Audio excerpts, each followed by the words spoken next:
Ces derniers jours, une vague de fascination teintée d'un brin de gêne parcourt la presse marocaine. Radios, chaînes d'infos et portails numériques n'ont de cesse de relayer, presque à contre-cœur, les images saisissantes d'un train flambant neuf reliant Oran à l'énigmatique gare de Gibilette. À l'écran, des wagons futuristes glissent dans des gares impeccablement orchestrées, offrant un contraste saisissant avec certaines lignes marocaines encore prisonnières d'une époque révolue, où lenteur, désuétude et bureaucratie font toujours la loi. Les Marocains, qui scrutent d'ordinaire les lenteurs de leurs propres projets d'infrastructure, se sont retrouvés face à un spectacle déroutant. Celui d'une Algérie qui trace des rails avec assurance, reliant ses villes avec une efficacité que peu attendaient. L'émotion? Un savant mélange d'émerveillement sincère, d'incrédulité amusée et, disons-le franchement, d'un petit pic de jalousie nationale. Ce train-là n'est plus un simple convoi de passagers. Il est devenu, pour beaucoup, une vitrine roulante de la maîtrise algérienne en matière de logistique, de vision stratégique et de rigueur dans l'exécution. Autant de domaines où le Maroc, pour l'instant, semble pris de court, tant sur le plan médiatique que dans l'imaginaire collectif. Le débat n'a pas tardé à s'échapper du simple terrain du rail pour envahir les plateaux télé, les tribunes d'opinion et les réseaux sociaux marocains. Entre deux analyses politiques et un soupçon d'orgueil froissé, une question brûlait toutes les lèvres. Comment diable l'Algérie a-t-elle réussi à concrétiser un projet de cette ampleur sans sombrer dans les délais infinis ou les labyrinthes administratifs qui semblent être la norme de l'autre côté de la frontière? Les langues se sont vite déliées. Certains n'ont pas hésité à pointer du doigt le marasme bureaucratique marocain, là où chaque dossier semble faire une escale interminable avant d'atteindre sa destination finale. D'autres, plus modérés, ont tenté de décoder la logique profonde du projet algérien, en y lisant bien plus qu'un simple confort pour les voyageurs. Derrière les rails, posés avec assurance, plusieurs observateurs avisés ont perçu une stratégie bien huilée. Booster les échanges économiques entre villes, fluidifier le commerce intérieur et pourquoi pas faire défiler les touristes dans des wagons dernier cri. En bref, transformer une ligne de train en catalyseur urbain, un fil conducteur pour l'essor local. Ce n'était plus du transport, c'était de la géopolitique à grande vitesse. Pendant que certains s'efforçaient d'analyser froidement les dessous du projet, chiffres à l'appui, discours posés, tentatives de compréhension rationnelle, une autre catégorie de commentateurs, bien plus bruyante, a pris d'assaut les réseaux sociaux. Les habitués des sentiers détournés, les spécialistes du tout sauf officiel, autrement dit, les contrebandiers marocains. Avec un ton mêlant insolence et condescendance, ils ont dégainé leur clavier pour tourner le projet en dérision. Pour eux, ce train n'était qu'un gadget de prestige, une vitrine sans fond, une démonstration de muscles là où, selon eux, l'essentiel reste ailleurs, dans les galères quotidiennes du Maroc, englué dans ses trafics tolérés et ses circuits économiques parallèles. Mais derrière leur raillerie bien rodée, une nervosité perce. Car si l'Algérie commence à mieux structurer ses territoires et à bousculer les habitudes régionales, cela pourrait bien finir par déranger les équilibres établis. Et ceux qui vivaient dans les zones grises de l'économie pourraient bien voir leur terrain de jeu se rétrécir. Dans ce tumulte médiatique, les réactions marocaines dessinent un tableau à la fois nuancé et révélateur. Entre clin d'œil admiratif et pics bien sentis, la presse balance, reflet fidèle d'une société tiraillée entre fierté régionale et frustration silencieuse. On applaudit, certes, mais sans toujours savoir quoi faire de cette admiration. Transformer l'émotion en stratégie? Pas encore. Le cœur du problème semble ailleurs, au croisement de l'identité collective et d'une rivalité régionale jamais vraiment assumée. Car au fond, ce train flamboyant incarne plus qu'un simple trajet. Il symbolise un État qui sait où il va, même dans les turbulences économiques. Une organisation qui, malgré vent contraire, mène ses projets à bon port. Et pendant ce temps-là, Rabat rame. Malgré son passé glorieux et son aura continentale, le Maroc semble pris dans une gymnastique rhétorique. Expliquer l'inertie sans perdre la face. Justifier les retards sans heurter l'orgueil national. Ce flou ouvre la voie à toutes sortes de moqueries, surtout de la part de ceux qui préfèrent ricaner plutôt que réfléchir. Ce qui a le plus dérouté l'opinion publique marocaine, ce n'est pas uniquement la vitesse du train, mais tout ce qu'il embarque avec lui. Écran de contrôle connecté, sécurité pensée au millimètre, application de réservation digne des meilleures startups et même une esthétique soignée dans les moindres détails, jusqu'au fauteuil d'attente. Bref, un cocktail technologique que beaucoup pensaient réservé à d'autres continents. Et là, surprise, l'Algérie l'a fait. Pour certains Marocains, ce fut un électrochoc. Pour d'autres, un miroir brutal tendu à leur réalité. Car au fond, ce train renvoie l'image de ce que le Maroc pourrait devenir, si seulement l'audace politique et la planification rigoureuse n'étaient pas reléguées au second plan. Les réseaux sociaux se sont alors transformés en terrain de jeu émotionnel. Entre compliments sincères pour le voisin de l'Est, soupirs dépités sur l'état local et pics bien sentis, parfois ironiques, parfois amers. Une réaction en mosaïque, symptôme d'un malaise plus profond. Savoir admirer sans se dévaloriser, saluer la réussite d'autrui sans se sentir menacé. Dans tout cela, le train algérien s'est mué en vedette médiatique. Non pas pour ce qu'il transporte, mais pour ce qu'il symbolise. Une réalisation concrète, palpable, qui contraste cruellement avec les projets marocains, souvent coincés entre annonces grandioses et chantiers à l'arrêt. Même les sphères politiques n'ont pas pu rester indifférentes. Le train Oran-Gibilette, au-delà de ses rails flambant neufs, a posé de vraies questions dans les hautes sphères. Comment allouer intelligemment les ressources? Où placer les priorités? Et surtout, pourquoi un tel niveau d'efficacité semble encore si lointain chez nous? D'un coup, ce projet ferroviaire est devenu une masterclass silencieuse en matière de gestion publique.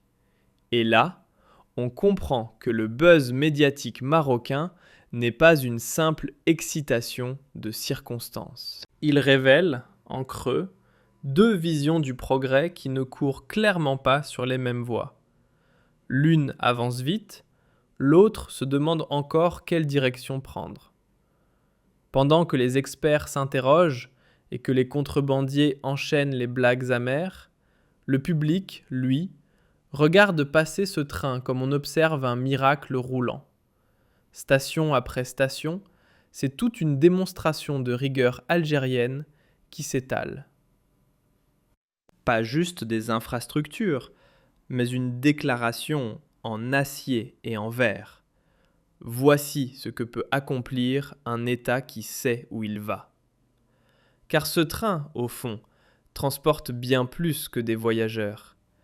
Il véhicule des ambitions, matérialise une vision et offre au passage une leçon, celle qu'une société peut ressentir en même temps de la fierté, de l'admiration et un pincement de jalousie quand elle voit chez le voisin ce qu'elle aurait aimé réaliser elle-même. Quand on prend un peu de recul et qu'on observe à froid toute l'agitation autour de ce fameux train reliant Gibilette à Oran, on se rend vite compte qu'on est très loin d'un simple projet ferroviaire.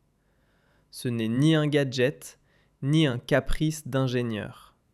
C'est un marqueur, un signal clair que quelque chose est en train de bouger, et pas qu'un peu. Ce train, avec sa ponctualité suisse, son efficacité presque provocante et ses allures futuristes, impose une nouvelle lecture du progrès dans la région. Il pousse, presque malgré lui, les observateurs à réévaluer leurs standards, à dépoussiérer leurs idées reçues sur ce qu'un pays du Sud peut accomplir quand il se donne les moyens. C'est devenu un miroir à grande vitesse. Il reflète, sans filtre, les points forts et les carences des voisins. Il expose les ambitions assumées et les lenteurs dissimulées. Et, par sa simple existence, il oblige tout un environnement géopolitique à se poser la question qui dérange. Qui avance vraiment? Et qui fait du surplace en récitant ses vieilles promesses?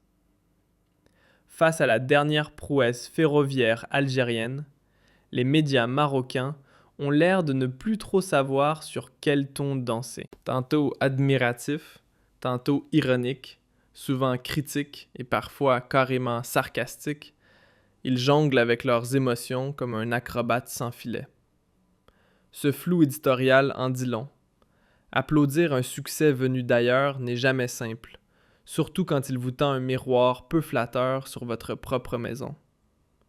Car ce train, ce n'est pas juste une affaire de rails bien posés ou de wagons dernier cri.